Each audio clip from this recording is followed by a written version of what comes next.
way this goes. And they were just never in it. So, you know, they're a big target, and they're an easy target, Jeff, because they have the highest payroll in the sport. This has been an absolute disaster. 9 games into the season for Kentucky, sitting here at 5-4. I mean, is there any other way to say it? No. I mean, it's dysfunctional in every way right now, right? I mean, the way the team is put together doesn't fit well, okay, on the court. You can see it, right? They have 1 point guard right now in Jalen Lowe, who, again, was not 100%. We know that. But even when he's 100%, he's not going to fix all their issues. He's still not an elite shooter. He's a guy who can put on the deck and make plays. And you could see he was tentative tonight.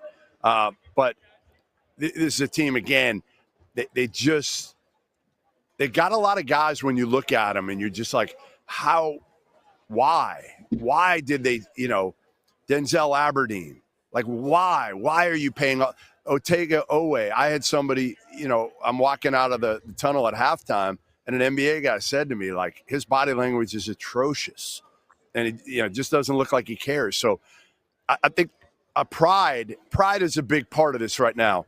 For Kentucky fans, and I talked to a bunch right after the game, and the one thing they were all saying was like, listen, if this team's playing hard as shit, we're okay if they lose. But this team looks like they're not playing hard. They're not playing with any pride. And, again, I think they don't fit. The pieces don't fit together on the court. And Jaden Quaintance will help if he comes back. We'll see. Right. I mean, the plan is for him to come back in a couple of weeks. Like, I don't know. Does he even bother coming back at this point? Because, frankly, if he does come back, his stock may go down at the end of the day. Because, again, they don't have shooters.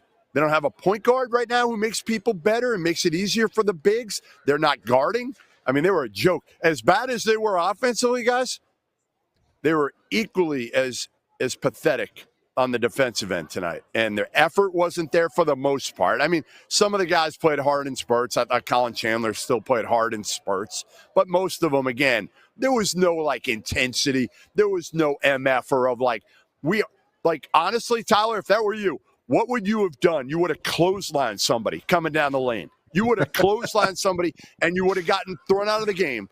But you were not going to let that happen. Yeah, and a lot of it has to do with respect for the game. It's not necessarily if you don't get along with your teammates, that's another issue. If you have chemistry issues, that's another issue.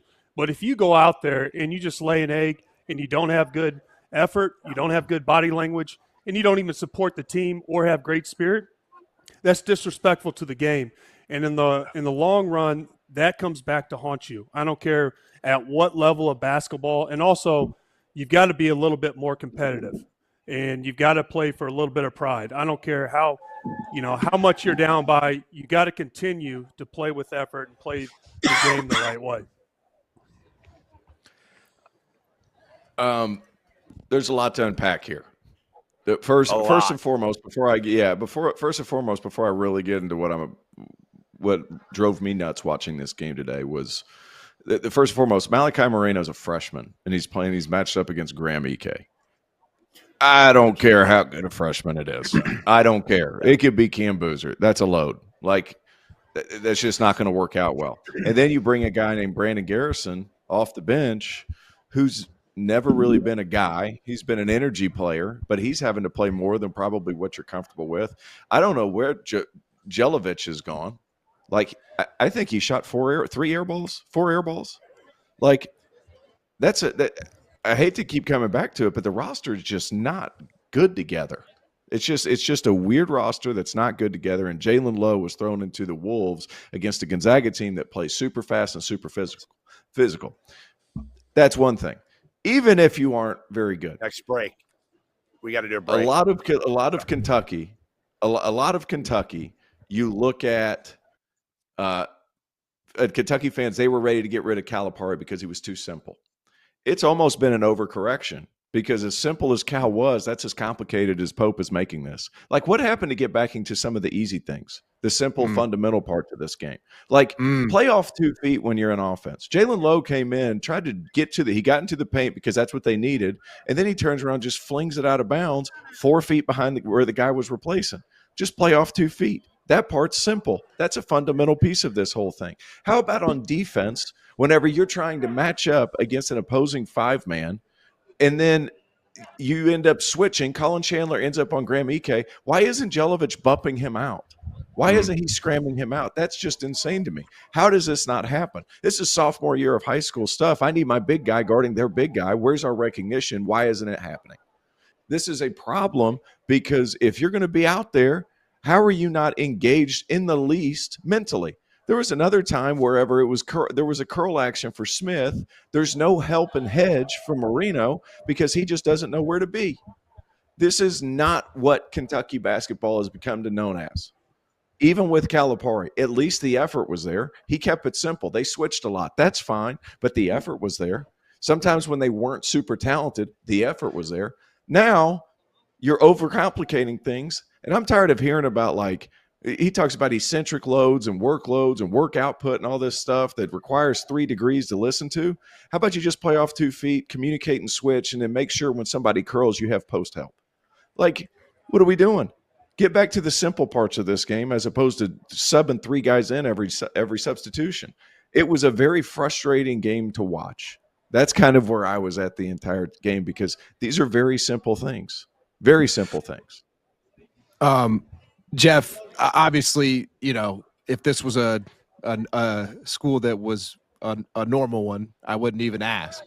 But I can't help but think in this new hyper NIL world, I mean, they have the biggest budget in the sport, and they are tragically bad. And I mean, yeah, like you said, maybe Quaintance comes in and makes it look competent. But I guess I wouldn't ask you, are they going to make a change? But in this hyper, and again, quick world, when you have $20+ million to spend on roster and you bungle it the way Kentucky seems to have bungled it, I don't know. Administratively, I'm at the very least asking major questions. Of course, and they should, right? Whoever put this team together, I mean, they probably have to hire like a GM, a real GM in the offseason. If you're Mitch Barnhart, who's probably on his way out as the AD, retiring at some point, here in the next year or two, you got to have a long conversation with Mark Pope about how you're going to put this team together. And he's probably not going to get the money that he got this year. Let's face it.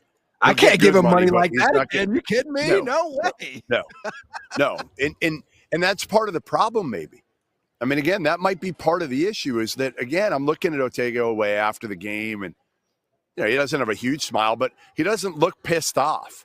And you just wonder if it's like, how much does it mean to him? Does it mean as much now that he's getting this huge paycheck? That's exactly I don't know. I don't know the kid, but I think that's part of it. So to get back to your initial question, which you didn't ask the full question, but I know where you're heading with it. I just don't. It feels ridiculous to ask, will they make a change? But I just feel like when I hand you a check of $20 million and you trick it off the way that Mark Pope has tricked it off, something's got to change. We got to do something different.